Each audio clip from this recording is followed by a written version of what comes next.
आज मैं आपको बताऊंगा कैसे आप डोर टू डोर डिलीवरी करके बिजनेस करके पैसे बना सकते हो। इंडिया के अंदर आपने कभी सोचा है होटल्स में जो जनरेटर्स लगे होते हैं, जिम्स के अंदर जनरेटर्स होते हैं या कहीं पे भी जनरेटर्स लगे होते हैं, उनको डीजल कैसे मिलता है? जो इतनी भारी मशीनें होती हैं कंस्ट्रक्शन साइट्स के ऊपर, वो तो बार बार पॉसिबल नहीं है पेट्रोल पंप ले जाने के लिए, तो वहाँ पे उनको डीजल कैसे मिलता है? इनके लिए यूज़ करा जाता है remote petrol and diesel facility का।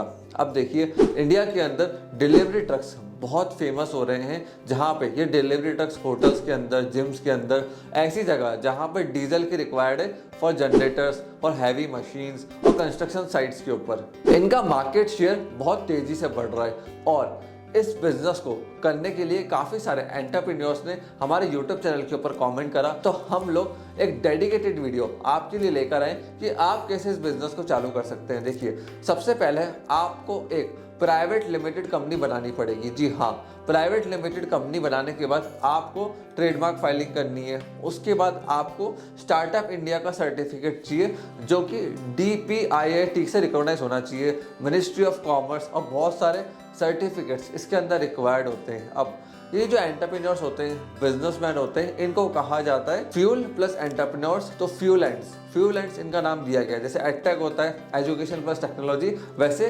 फ्यूलेंट होता है फ्यूल प्लस एंटरप्रेन्योर्स। अब इस पूरे प्रोसेस में आपका इन्वेस्टमेंट भी आपको बता देता हूँ मैं, अराउंड 1 लाख रुपीज़ का सिक्योरिटी डिपॉजिट आपके पास पैसा होना चाहिए। एक OMC करके लाइसेंस चाहिए होता है, जिसमें गवर्नमेंट फीस अराउंड 10,000 रुपीज़ लगती है। और फिर उसके बाद आपको मोबाइल डिस्पेंसर हायर करना है। अब ये डिपेंड करता है कि आप कितने जगह पे सप्लाई करोगे, उसके हिसाब से आप मोबाइल डिस्पेंसर को बाय करोगे या उनको रेंट के ऊपर हायर करोगे। अब बात करते हैं इन्वेस्टमेंट्स की। अगर आप एक ट्रक बाय करते हो तो अराउंड 15 से 20 लाख का एक ट्रक आता है। ये डिपेंड करता है कौन सी कंपनी का बाय कर रहे हो, टाटा का कर रहे हो, किस कंपनी का कर रहे हो। उसके बाद ट्रक के अंदर फैब्रिकेशन होती है, वो 7 से 8 लाख की पड़ती है। फिर ट्रक का इंश्योरेंस होता है, वो 1 से 2 लाख के बीच में पड़ता है, वो भी डिपेंड करता है आप किस कंपनी से करवा रहे हो। फिर आपको डीजल बाय करना रहता है। एक ट्रक की कैपेसिटी अराउंड 6000 लीटर डीजल की होती है, और आपको बहुत सारे NOC लाइसेंस परमिशन लेनी होती है, जिसका खर्चा अराउंड 1 लाख रुपीज़ का पड़ता है। तो टोटल मान के चलिए एक ट्रक को रोड पे चलाने का खर्चा आपके लिए 35 लाख तक है। अब प्रॉफिट मार्जिन बताता हूँ कैसे आएंगे। अगर आप एक दिन में 5000 लीटर डीजल बेच रहे हैं और एक महीने में 30 दिन होते हैं, तो 30 × 5000 ये हो गया 1.5 लाख लीटर। उसके बाद आपने अगर 2 रुपये पर लीटर कमाया तो 2 × 1.5 लाख लीटर आपकी मंथली प्रॉफिट एक ट्रक से निकल कर आए 3 लाख रुपीज़। ये जो 2 रुपये बता रहा हूँ ना, ये सारे खर्चे माइनस करने के बाद बता रहा हूँ। और ये डिपेंड भी करता है कि आप कितनी सैलरी अपने ड्राइवर को दे रहे हो, कितना स्टाफ उसमें लगा रहे हो। अगर आप अपनी सिटी में एक ड्राइवर को 15,000 रुपये महीना दे रहे हो तो वहाँ आपके प्रॉफिट मार्जिन बढ़ेंगे।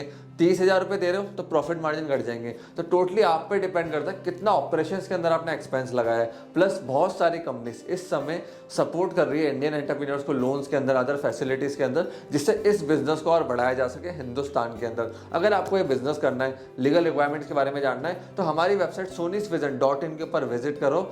हम इंडियन स्टार्टअप्स को, कंपनीज को मदद करते हैं और लीगल सर्विसेज के अंदर। और काफ़ी सारे स्टार्टअप्स जिनको हमने लीगल सर्विस प्रोवाइड करी थी, आज उन्होंने फंड रेज भी करा है, काफ़ी अच्छी ग्रोथ भी करी है। क्योंकि देखिए, अगर आपको बिजनेस करना है, बिजनेस को बड़ा करना है, तो आपको अच्छे कंसल्टेंट चाहिए, प्रोफेशनल्स चाहिए, जो आपको राइट एडवाइस दे, लीगल स्ट्रक्चर से लेके, प्रोसेस से लेके, फंड रेजिंग से लेके, और कैसा आपका बिजनेस का लीगल का टाइप होना चाहिए, जिससे एंड ऑफ द डे आपको दिक्कत ना आए। काफ़ी सारे बिजनेसमैन जिनसे मैं मिलता हूँ, उनके साथ दिक्कत ये आती है, वो शुरुआती बिजनेस को स्टार्ट कर देते हैं विदाउट लीगल एडवाइस और प्रॉपर एडवाइस ऑफ प्रोफेशनल्स, कि उनको LLP बनानी थी, प्राइवेट लिमिटेड करनी थी, शेयर होल्डर एग्रीमेंट हो गया, को फाउंडर एग्रीमेंट हो गया, इक्विटी का स्प्लिट कैसे करना है, ये सारे प्रोसेस उनको पता नहीं होते शुरुआत के अंदर। वो चालू कर देते, 1 साल बाद, 2 साल बाद उनको चीज़ों का मालूम पड़ता है, तब तक बहुत टाइम निकल चुका होता है, कॉस्टिंग बहुत ज़्यादा लग जाती है, अल्टीमेटली वो अपने धंधे को बंद कर देते हैं। अगर आप भी चाहते हैं अपने बिजनेस को ग्रो करना और उसको स्केल करना, तो हमें इस नंबर के ऊपर कॉल करिए। मेरी टीम हर प्रोसेस के अंदर, लीगल सर्विसेज के अंदर आपको मदद करेगी। आपने इस वीडियो को यहाँ तक देखा, हम लोगों को पेरेंट सपोर्ट दिया, उसके लिए धन्यवाद।